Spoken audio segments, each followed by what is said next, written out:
welcome to my channel Excellent English Zone. Today we are going to discuss the central idea of the poem The Voice of the Rain, composed by Walt Whitman, class 11th, poem 3rd. तो आज हम class 11th की poem 3rd the voice of the rain का central idea cover करेंगे. तो let's start the central idea of the poem the voice of the rain. तो हमारा जो सेंट्रल आइडिया है वो इस तरह से है. The poem the voice of the rain bye vault Whitman is a conversation between the poet and voice of the rain.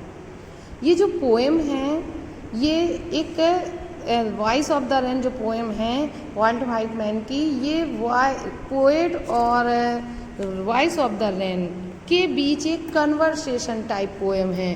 Conversation के फॉर्म में ये राइट की गई है. The central idea of this poem is that both rain and poetry hold a significant position on the earth and help the life to exist and flourish. तो जो central idea है इस poem का वो इस तरह से है कि बोथ रेन एंड पोएट्री, बारिश और कविता, hold a significant position on the earth, इनका पृथ्वी पर महत्वपूर्ण स्थान है. And help the life to exist and flourish, और मानव जीवन के एग्जिस्टेंस के लिए, अस्तित्व के लिए और फ्लोरिश होने के लिए, पनपने के लिए उनकी मदद करती है, मतलब न्यू बर्थ में उनकी मदद करती है. In this poem the poet asks the rain who it is, then the rain strangely replies that it is the poem of the earth. कवि रेन से पूछता है कि तुम कौन हो, तो रेन एक बहुत ही स्ट्रेंज सा रिप्लाई देती है और कहती है कि वह पृथ्वी की कविता है. And tells how it rises as vapour out of the land and she and floats up to heaven where it changes form and becomes a cloud. तो वॉइस कहती है कि किस तरह से, बताती हो किस तरह से वेपर बन के वो लैंड से और सी से स्काई तक जाती है. And floats up to heaven, और हेवन में तैरती हुई, वेयर इट चेंजेस फॉर्म, वहाँ वह अपना रूप बदल लेती है. एंड बिकम्स अ क्लाउड, और एक बादल बन जाती है.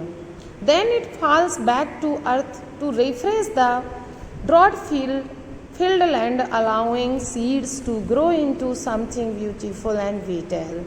और तब वह falls back to earth, पृथ्वी पर वापस गिरती है. to refresh the drought, उसे पुनः ताज़ा करने के लिए drought filled land, जो सूखे से भरे हुए स्थान है, वहाँ पर allowing seeds to grow into something beautiful and vital, seeds को सुंदर और लाइफ गिविंग बनाने के लिए वह वहाँ पृथ्वी पर उतरती है. The poet compares rain to the poem, poet poem की तुलना रेन से करता है. Just as rain originates from the bottom of the sea as vapour and rises to the sky, then changing as the form of a cloud it falls down on the earth again. तो जिस तरह से बारिश समुद्र की सतह से vapour के रूप में स्काई तक ऊपर चली जाती है और फिर बादलों के रूप में चेंज होकर वह पृथ्वी पर पुनः वापस आ जाती है. Similarly the poetry originates from the heart of the poet, same उसी तरह से पोएट्री भी पोएट के हार्ट से निकलती है. And goes to different people, और डिफरेंट पीपल के पास जाती है. हु अप्रिशिएट एंड क्रिटिसाइजेज, जो उसकी प्रशंसा भी करते हैं और आलोचना भी करते हैं. But in the end love comes for the poet from all the direction, अंत में हर दिशा से कवि के लिए स्नेह ही मिलता है. उसी तरह से जिस तरह से बारिश यहाँ से चली जाती है और फिर बारिश के रूप में वो वापस आ जाती है. जब वो निकलती है तो कई रूप उसके बदलते हैं, लेकिन जब वो पृथ्वी पर वापस आती है तो वह बारिश के रूप में ही वापस आती है। ठीक उसी तरह से कवि के हृदय से निकली हुई कोई कविता निकलती है, फिर जब वो सब कहीं हर डायरेक्शन में जाती है तो अपना रूप बदलती है, कहीं उसकी प्रशंसा की जाती है, कहीं उसकी आलोचना की जाती है, लेकिन वापस फिर वो पोएट के जब हार्ट तक आती है तो वह एप्रिसिएशन लेकर ही आती है। तो इस तरह से हमने इस पोएम में the voice of the rain का सेंट्रल आइडिया पढ़ा, जिसमें हमने पोएम और रेन दोनों की इम्पोर्टेंस को पोएट के थ्रू जाना। तो आई होप आपको ये सेंट्रल आइडिया पसंद आया होगा। मिलते हैं नेक्स्ट वीडियो में इस पोएम के एक्सप्लेनेशन के साथ। आज के लिए इतना ही। वीडियो अच्छा लगा हो तो वीडियो को लाइक करें, अपने फ्रेंड्स को ज़्यादा से ज़्यादा शेयर करें। अगर आप मेरी चैनल पर अभी भी नए हैं तो चैनल को सब्सक्राइब करें और अपने क्लास का, अपने स्टैंडर्ड का कोर्स कंप्लीट करें। Thanks for watching video.